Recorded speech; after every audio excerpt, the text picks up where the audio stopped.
Halo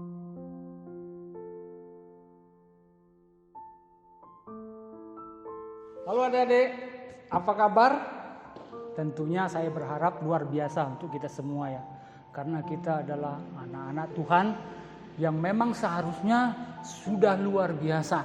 Karena kita memiliki Tuhan Yesus. Oke? Ya, mari kita berdoa supaya firman Tuhan ditaburkan dalam keadaan baik. Ayo kita berdoa, sikap berdoa. Bagaimana? Ayo, tentu sudah kita ajarkan. Yuk, mari kita berdoa.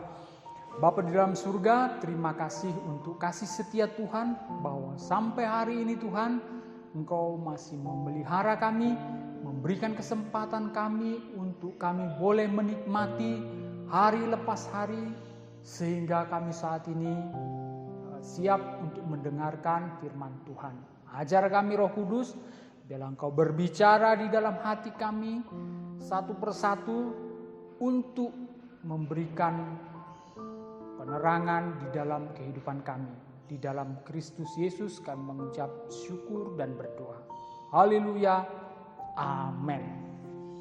Nah, Kak Naga mau membagikan sesuatu, yaitu firman Tuhan tentang gandum dan ilalang. Gandum dan ilalang berarti ini sama-sama hampir mirip. Ya. Kalau di Indonesia sih gandum nggak ada, tapi padi banyak. Ya, karena kita negara yang menghasilkan padi bukan gandum. Nah, batang padi pun hampir sama dengan ilalang. Tapi padi berbuah, kalau ilalang hanya berbunga. Nah, ayo kita buka di Matius 13 ayatnya 24 sampai dengan 30. Kak Naga akan baca ya. Perumpamaan tentang lalang di antara gandum. Yesus membentangkan suatu perumpamaan lain lagi kepada mereka. Katanya, hal kerajaan surga itu seumpama orang yang menaburkan benih yang baik di ladangnya, tetapi pada waktu semua orang tidur, datanglah musuhnya menaburkan benih lalang di antara gandum itu. Lalu pergi, ketika gandum itu tumbuh dan mulai berbulir, nampak jugalah lalang itu. Maka datanglah hamba-hamba tuan ladang itu kepadanya dan berkata, "Tuan, bukankah benih baik yang Tuan taburkan di ladang Tuan? Dari manakah lalang itu?" Jawab tuan itu, "Seorang musuh yang melakukannya." Lalu berkatalah hamba-hamba itu kepadanya, "Jadi maukah Tuan supaya kami pergi mencabut lalang itu?"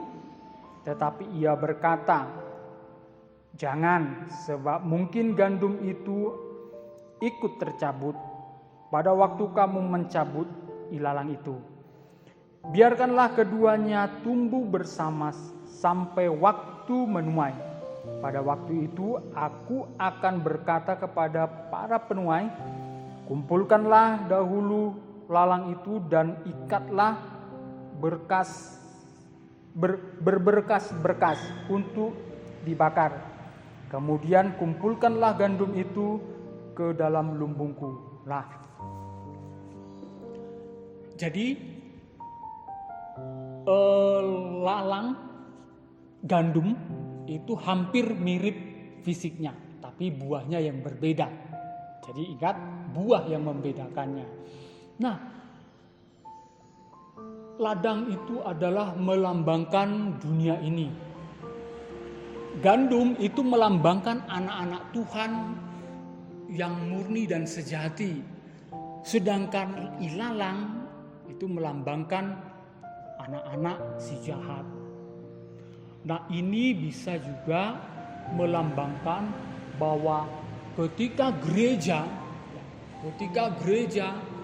ajaran yang murni ternyata sekarang banyak juga gereja yang mengajarkan hal-hal yang mungkin tidak murni. Nah, tapi firman Tuhan katakan biarkanlah itu bertumbuh bersama. Nah, Injil dan orang percaya tentunya kita juga harus menggenapi orang yang percaya ya adik-adik. Ya, akan banyak nanti adik-adik temui ajaran-ajaran yang di luar kebenaran seolah-olah mungkin itu benar. Ya, kalau adik-adik lihat YouTube misalnya ada Injil Barnabas, ya nanti ketemu. Jadi ilalang itu yang melambangkan untuk melemahkan kuasa firman Tuhan. Melemahkan kuasa firman Tuhan dan menebarkan ajaran palsu. Mestinya kita gak suka ya kalau pribadi kita mau mengatakan mungkin sama dengan pengikutnya ini, ayo langsung dicabut aja Tuhan, bunuh. Tapi tidak. Nah, tetapi untuk anak-anak GSJA Talitakum, supaya kita waspada terhadap ajaran-ajaran palsu, ajaran-ajaran yang menyimpang dari kebenaran firman Tuhan. Kalau adik-adik lihat, pernah dengar misalnya ada saksi Yehova, nah nanti seolah-olah benar, tapi mereka tidak mengakui Yesus sebagai Tuhan. Pada akhirnya seperti itu. Ya, jadi kita berhati-hati. Nah, itu mungkin yang bisa Kakak Naga sampaikan. Jadi pertama, bahwa di dalam kebenaran, di dalam dunia ini akan selalu sampai pada akhirnya, akhir zaman nanti, yaitu ajaran yang murni, dari Tuhan, dan kemudian akan ada ajaran-ajaran palsu. Anak Tuhan yang sejati dan anak-anak jahat yang melemahkan ajaran firman Tuhan tetapi menyebarkan ajaran palsu.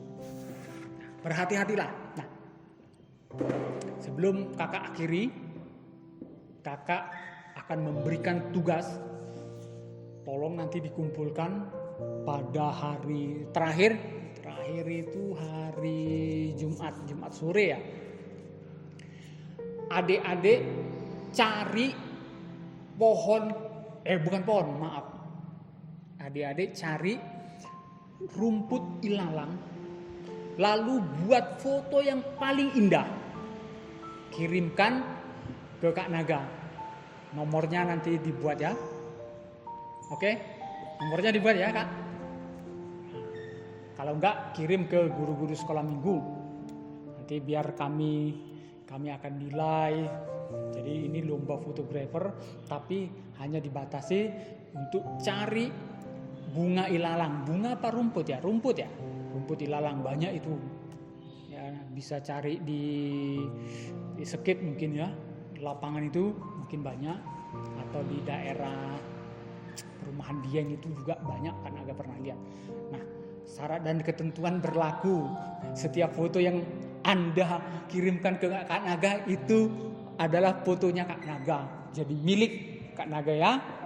Nanti tunggu hadiahnya. Nanti kita akan undi siapa yang menjadi pemenang.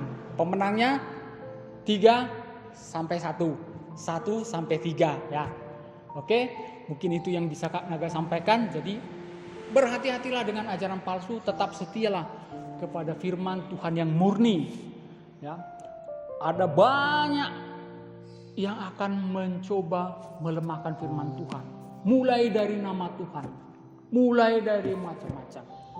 Ya, tetapi apa yang sudah tertulis tidak boleh ditambah, tidak boleh dikurang, tidak boleh dirubah, karena bapak-bapak pendeta kita waktu menerjemahkan ini sudah dengan sungguh-sungguh berdoa, tidak sembarangan. Mereka sudah dituntun oleh kuasa Roh Kudus. Oke, mungkin itu yang bisa Kak Naga sampaikan. Mari kita berdoa. Biarlah Tuhan yang memimpin kehidupan kita. Ayo kita berdoa. Bapa di surga, terima kasih Tuhan atas pimpinan-Mu, untuk kasih setia Tuhan yang menyertai kehidupan kami. Bapa, pimpin kami Tuhan di dalam kebenaran supaya kami tidak menyimpang ke kiri atau ke kanan. Biarlah hikmat-Mu mengalir untuk kami menjadi lebih bijak, menjadi lebih pintar, untuk supaya kami tetap setia kepada Engkau. Terima kasih di dalam Kristus Yesus Bapa yang hidup. Kami sudah berdoa dan mengucap syukur. Haleluya. Amin. Jadi ingat, terakhir hari apa? Jumat sore. Jadi mulai sekarang nanti sore atau besok sore wis keliling minta bawa HP foto yang paling bagus. Ya, oke, sampai di sini dulu. Bye bye.